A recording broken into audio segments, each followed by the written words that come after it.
Welcome to the Principal Podcast, where we talk about how the best professional services firms grow. Whether you're looking to scale your firm or learn from the stories of founders and leaders who've done it, you're in the right place. Join us as we interview the best leaders in professional services. Let's get on with the show. Hey, today we have the opportunity to speak with Farid Mohsini, who is the Chief Executive Officer of Unit 7 Consulting in California. And he has a very diverse background, a very interesting story about how his company came about and how he got here. And we're going to hear all that from Farid during our conversation. So what we always like to do, Farid, is start off with an opening question that gives you a chance. How did you get involved in business leadership and then eventually lead you to lead Unit 7 Consulting? Share your story. Yeah, great question. Great opening question. At the age of 18, I had this little gap between high school and time that I was going to go to university. And this was in Dubai. It was most of my life, I was raised in Dubai. Okay. And my mother was in real estate. And she said, well, why don't you come and join me in real estate, for a summer job, which was an interesting first job, right? And I started with Exactly. just learning how to rent properties in Dubai. So renting apartments, 1 bedroom, 2 bedroom. On first month, I absolutely got crushed. I had zero sales background, obviously, before this. And I started by the end of summer, though, I started doing really well, right? And all of a sudden, in the process while working, I applied to this university in Montreal, Canada, called Concordia, and I was planning to go there to study engineering because that's what my dad's background is. He's a mechanical engineer, and just like every son that looks up to his Follows dad, in their father's footsteps. Yeah. I wanted to follow in his footsteps. But real estate, even though I wasn't trying to learn it, subconsciously I learned a couple of things, such as entrepreneurship. Hey, getting paid 100% commission for the work that you're putting in, and the harder you work, the better the better you do financially. So by the end of summer, I started doing really well, and I started selling properties and making commissions that really an 18-year-old shouldn't be making. I didn't have the wisdom, unfortunately, of what to do with my finances at that age, and didn't want to listen to family advice, but I did really well. And by the end of the summer, my eyes to some degree kind of opened up that, maybe I should get into the business world. Maybe I should look into entrepreneurship. And that was my start, right? So the taste of entrepreneurship, taste of commissions. In high school, I played soccer. So I had that competitive edge, competitive drive. Right. And that worked out in my favor. And by the age of 20, I started my own company. So Wow, in real that estate. is amazing. I mean, the Unfortunately, though, competitive. yeah. Go ahead. No, please.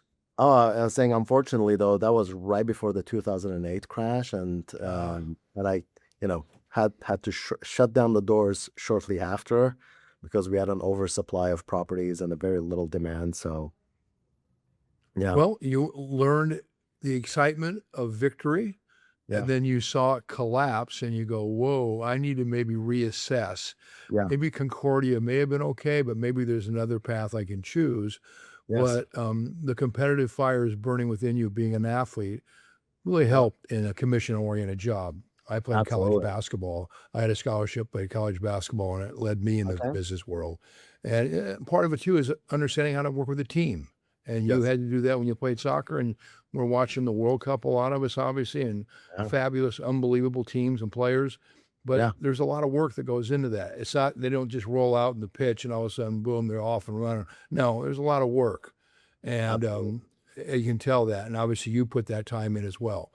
So Yeah. tell me about when you deal with your customers today, what problems do your clients have and how do you help them solve those problems? And more importantly, why is that important to you? Yeah. So my business specializes in consulting primarily on the sales side of things. So Okay. we specialize in client acquisition, customer acquisition Okay. for a lot of Okay. major clients. Some of the biggest clients that represent are, AT&T and Verizon, and so on and so on. But this is my office. We're actually in Orange County, and I'm in the city of Orange. So we specialize in a lot of the face-to-face sales. Okay. I have my primary customer. I have a bit of a different approach. My primary clients and customers, I would say, is my internal team. You know, Okay. Interesting. I hire um, that 20 to 26-year-old age group. They have gotten out of college, or perhaps they've gotten into their first job. Maybe it was a Mhm. server and whatsoever, and now they want to get into something more career oriented. So they come in with a lot of hunger to learn, to grow, to develop themselves. So my primary client, at least the way I see it in the business world, is I want my team to be as developed as possible. I think Richard Branson gets the credit for saying this, but develop your people so much that they're very highly desirable in the marketplace, but build a strong enough relationship with them to where they don't want to leave. Right. So I spend a lot of my time and a lot of my company revenue, certainly, developing my internal team. Matter of fact, the first, 2.5 hours of every single day in my operations, my whole team comes in. Zero revenue gets generated during that time. It's very much strictly developing of my people. So that's what we specialize on first. Then the next phase would be, okay, so how do we take care of client acquisition for our major Correct. clients like AT&T? That's where we specialize in face-to-face, in retail space.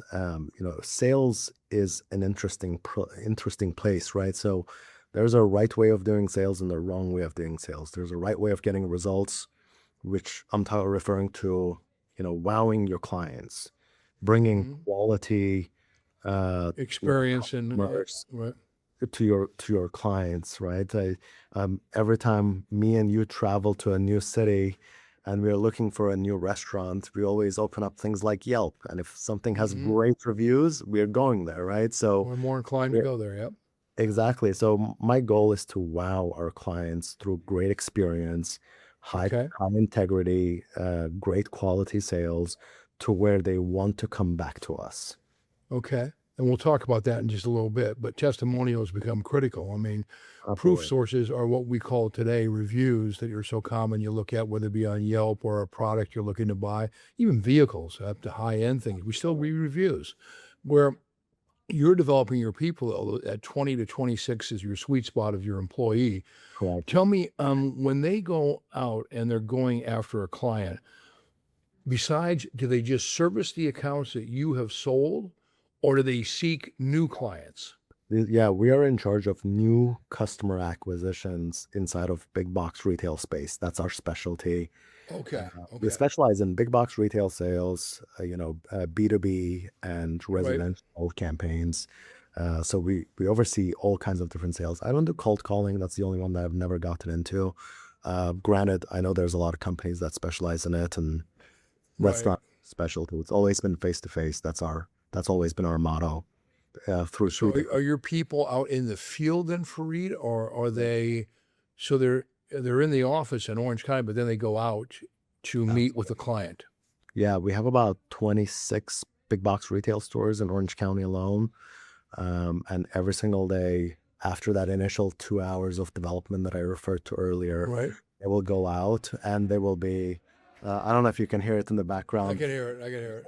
and That's that's my okay. team. And they're about to head out. So yeah, after that initial development, they head out to those retail stores, and that's where all the face-to-face sales happens, all the customer So, interaction happens. so are they calling on the AT&T retail store, the T-Mobile or whatever the Verizon? They're there in the office, and are they helping them so they're more efficient at selling when a buyer comes in Oh, no, or no, a no. We customer? don't train their corporate employees. We actually do the sales for them. So we do the face-to-face sales. We have contracts with big box retailers Okay. like Costco's, Best Buys, Targets, Okay. Sam's Clubs, and Walmarts, and we Excellent. interact with those retail customers and sell all the AT&T products, whichever client that we represent. I specialize primarily in telecom, tech, and energy sector, and I that's can where tell. that's where a lot of our sales products comes from. Okay, so you then sell, or probably you at the higher level, to an executive at AT&T or someone who says, "Hey, my people will do this quality job for you. Here's why you should bring us in to help Right. you when your customers come in." All right, Yes. so that is almost like you're staffing, and where you're Yeah. bringing in, Some degree, yes. you know, yeah, Yeah. because your expertise and your people that you develop them on how to be better in sales, then they Correct. carry that over to go to that Correct. customer, and then they execute what you've taught them and the customer products are and sell them to the person who walks in. Yes. But as far as people know, they work for Best Buy or they work for AT&T. Am I correct? So my team works only for Unit 7 Consulting, but we do have obviously contract agreements with AT&T through a client broker. Okay. Okay. All right. All Right. right. So tell me, when you look to find a new customer, how do you get, for example, you already have current clients and you maintain those, and we'll get into how you have retention program. But besides that, if I am someone, let's take an example, Costco, hypothetically, and not one of the big ones, but I mean something along those lines, a big like you said, Sam's Club you already have. Yeah. So how did you get Sam's Club to use you? And if you want to go after a new client, how do you prospect for them and then get a meeting, and what's your selling cycle like? Right. Yeah. So we do have a client broker that actually specializes in a lot of the contract negotiations and agreements. Okay. So I don't personally go knock on Sam's Club's door to Right. be able to, sign a contract with them. I've been very lucky to have been partnered up with a company that specializes in being that middle client broker. Mm-hmm. Obviously, they benefit from our operations from the revenue Sure. standpoint. Primary way how we acquire new clients, new retailers, new contracts would be through a client broker that we work very closely with from the beginning. Okay. And we have a great relationship. Loyalty and trust has been built over the years. They know who they're dealing with when we say we're going to bring certain amount of numbers, a certain market share. They know what we're referring to, what kind of quality they'll be getting. And the second one would be word of mouth, right? So some Okay. of our clients, a lot of tech specializes in specific zip codes around the country, and they talk to each other. And Yeah. I don't want to name any names because obviously this is all. Do your best not to, right? Yes. But hey, we have used Unit 7 for customer acquisition, and they did a great job. You guys got to talk to them, and Right. then we get it. So, secondary way that we have been able to grow has been word of mouth referrals. So satisfied clients who then share the experience they had with Unit 7 and how it produced results, Yes. track record, all those things are critical for you to be able to then get somebody else. Have you done any direct to consumer, or do you let the broker do all that? We Direct haven't to done. client? Yeah, we haven't done direct consumer. It's been all through client broker where we sign contracts first, and then we'll decide the next phase. Well, what's the best approach? Is this a retail play? Is this a B2B play? Is Okay. this a door-to-door play, and so on? So we'll come up with new marketing strategies if we have to. Yeah. So all your experience that led to this was started off when you were in Dubai learning about real estate. Then you ventured out of that. You came to the U.S. What did you do when you came over here? Did you stay in real estate? No. So that was an interesting period of my life where I was growing as a young man. Right. Almost 40 now, but 20 in my early You 20s. still look like you're in your 20s or 30s, I'll tell you. Thank you. I appreciate it. You're welcome. That's it's good to know. And I came here to go primarily to school, and it wasn't really a school for to build new skills. It was actually to study theology, and that was just something that was happening internally and Interesting. go Okay. deep in my faith. But real estate, sales, entrepreneurship, that was already in my pocket as a skill set. And Correct. met my wife here, and she's born and raised Southern California. and she, didn't want to move back to the Middle East. Um, Okay. I so it forced me to look around at different Hmm. opportunities here, and I got a chance to Hmm. look at made some good friends while I was here in the financial industry, and I got an invitation to join a few companies on that end, and that certainly seemed interesting. Real estate here, I actually looked at it, and as much as I love real estate, I think it's highly regulated in the US.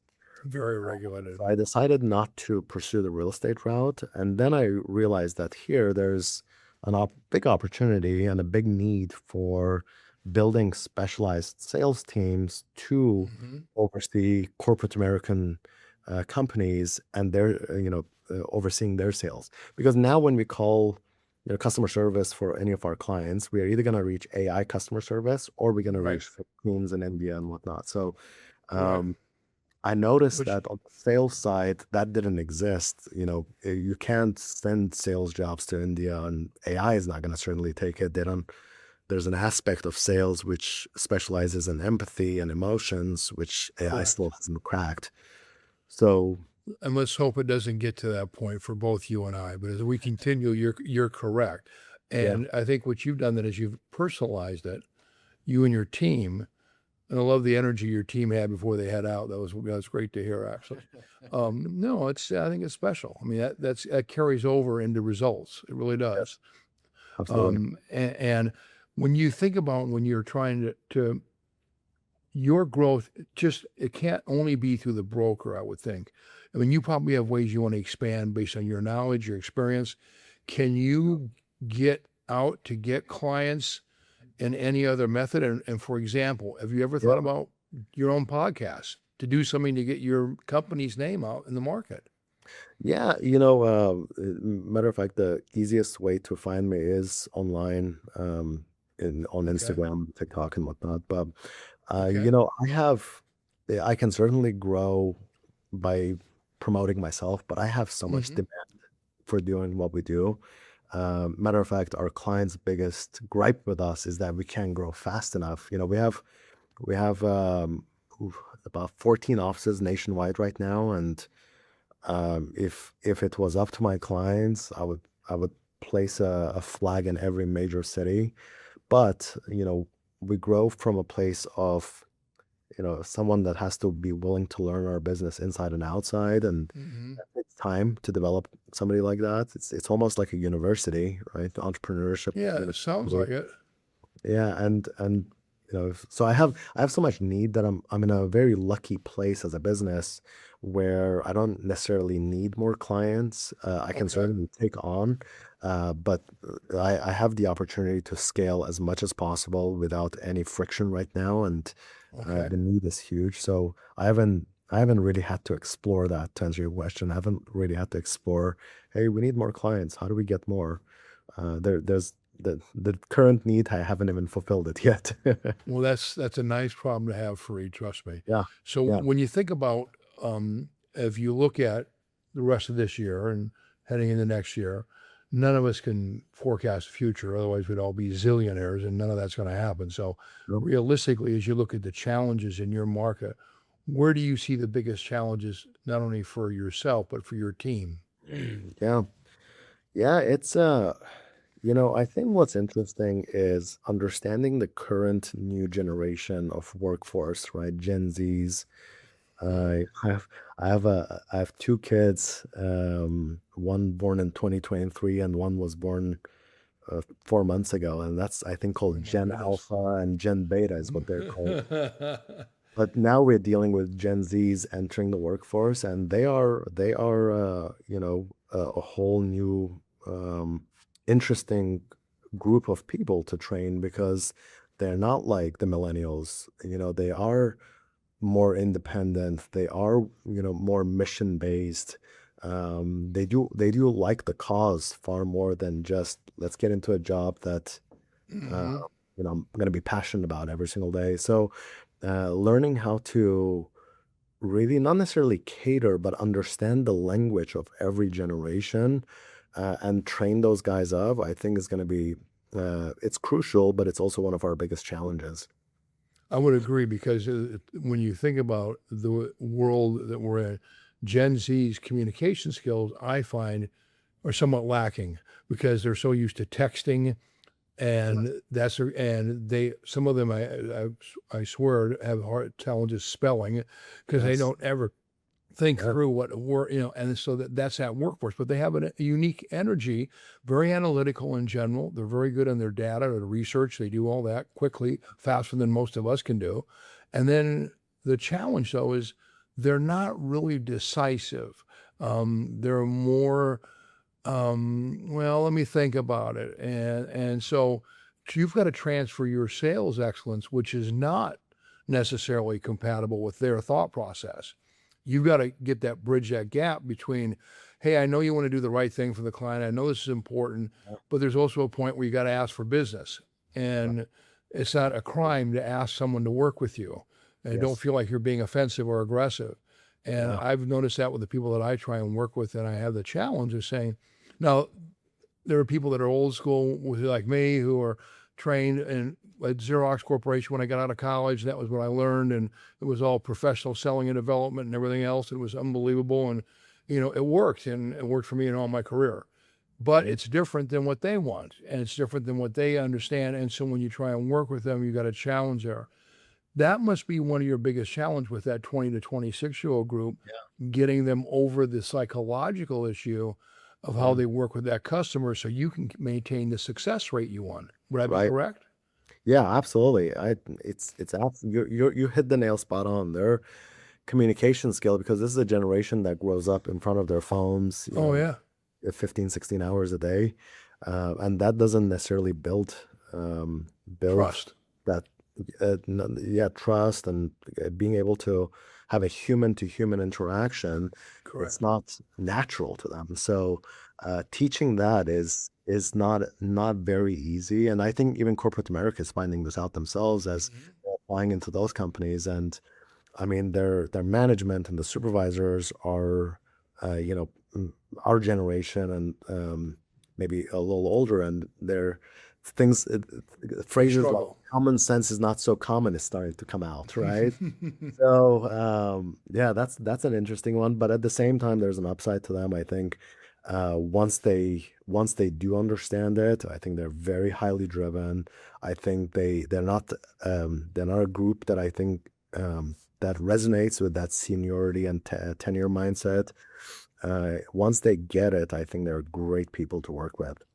And the one thing I would agree, the one thing that's important too is that when you live in Southern California, where you are, the motivation to make a living has got to be high because otherwise they can't afford it. So that's good. It's a huge carrot. I mean, if you were maybe in other parts of the country where that motivation isn't as high because the cost of living isn't as high. I know because I lived in Encinitas for 33 years down in San Diego, so I Very know close. the area very well. Yeah, Yeah, I know Orange County inside out. I've been up there all the time. So beautiful. you had a very, very interesting market that you're in, but you're doing stuff in that geography. So your clients that come in to the big box stores, a lot of them are Gen Zs. So there is that relatability there. That will be an asset for your team that maybe that customer would not feel if they were a more tenured sales force. So there's an advantage in what you're doing, developing that group. I see that clearly. When you get a client, and so the broker signs the contract, and it's a contract for a set period of time, how do you retain your customers? Oh yeah, absolutely. Yeah, this is the part where quality, integrity, these things matter, because it's not an indefinite contract. It's usually a year long, 2 years long. Okay. And at the end of the year, they have to analyze, was this worth it? Do we want it? How did Unit 7's average sales representative perform to, let's just say, an average AT&T corporate salesperson? Correct.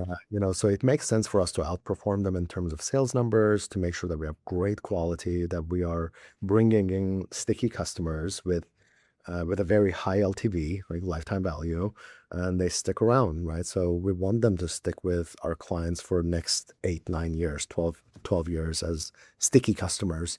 But that will all come with a great interaction right at the beginning, where everything is laid out. Again, there's ways to do sales where, you know, you can get to the yes on the front end, but it's going to be ultimately a no on the back end. And we don't want to do that. So my company has You win the battle, but you lose the war. exactly. My company has some very strict, integrity metrics, and Good. there's lines where you don't cross, right? So Good. And it's important because if you're looking at your example, an AT&T rep versus your rep, I think there's also probably inherent advantages, and correct me if I'm off here.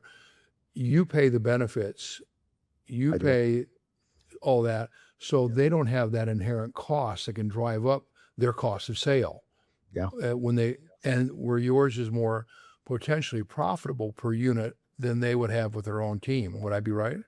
You're absolutely right. Yeah, they don't have to pay the labor costs, right? These are actual Unit 7 W-2 employees. I pay their salaries and everything that's associated with their employment. Goes along with that, right?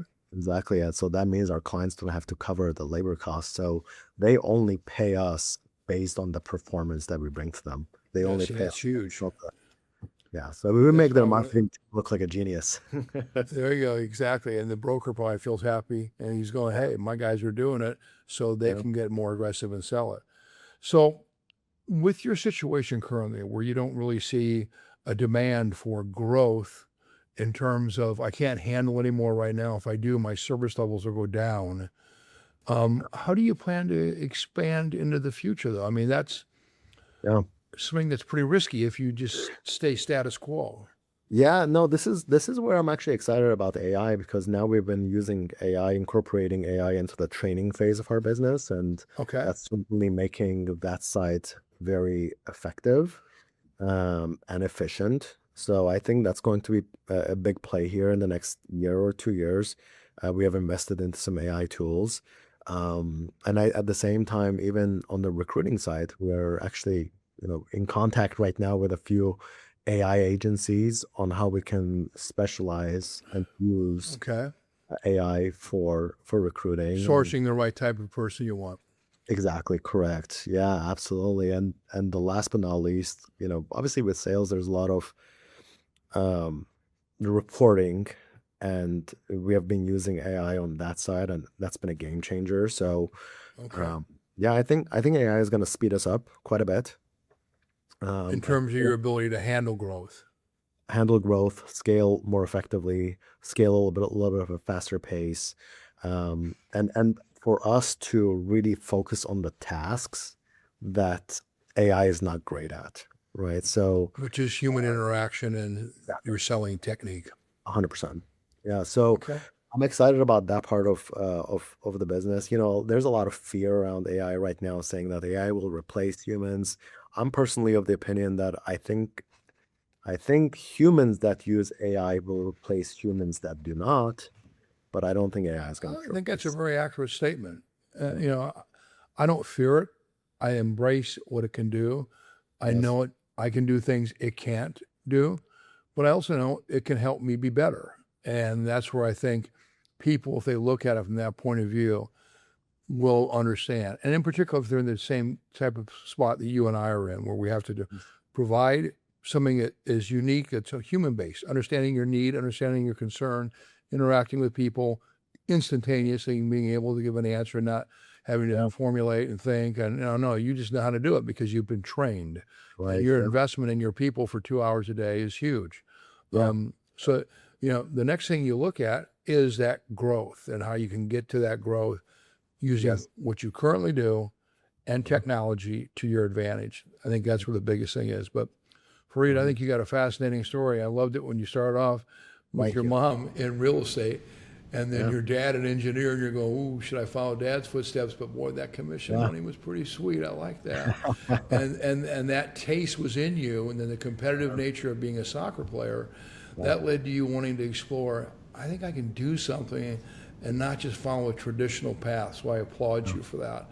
And I think what you've built here is pretty unique in terms of how you develop your people the type of people you're developing, which is a challenge, but you seem to understand how to do it. So Yeah. I want to thank you. I mean, our time has blown by. We've already done 30 minutes, if you can believe it. Oh, wow. Yeah, you're right. And I've really enjoyed the conversation with you, and I have some other things I'd like to pursue with you. But right now, I'd like to share with people that are listening to this and want to learn more about you and your company, best way to reach you. Probably the easiest way for my team to reach out back to any inquiries, Farid Mohsini on Instagram. It's going to be Okay. hard to miss me, but that's the easiest way to reach out to me. And that On has all- Instagram and for your name. Okay. Do you have a website? I do, which is all connected through my Instagram. So they'll see on my Instagram. link, my company's Instagram, and they can find the whole web in there. There you go. So that's the key. It sounds like do that through the Instagram, and also that leads nicely into your Gen Z type customer. Absolutely. Which That that's is their true. preferred methodology. Yeah, at least you didn't say TikTok. You said Instagram. I love that. Well, I have both. It's same on TikTok, but it's interesting now, and I'm sure we don't have any much No, more time. please share. But now in this day and age, we almost get judged on our brand online before they even meet us, right? That is You so don't true. know me, you don't know my values, you don't know my principles. You just look at 3 reels that I've posted, sometimes maybe from a year ago or 2 years ago, and you have made up your mind about me. So it's an interesting day It's a and age. different world. Yeah, Yeah, and just think what your kids are going to experience in 20 years. yeah. It should be interesting to say the least. be Farid, thank you exciting. for your time today. It's been a pleasure. I've enjoyed the conversation. I hope you have as well. And I wish you nothing but success going forward. Thank you, and Thank you. likewise. Thank you. Okay. Thanks for joining us on this episode of the Principal Podcast. We hope you've learned valuable lessons and strategies to grow your firm and take your business to the next level. Make sure to subscribe and leave us a review wherever you're listening to this show so you never miss an episode. To apply and be a guest on the show, click the link in the description. See you next time.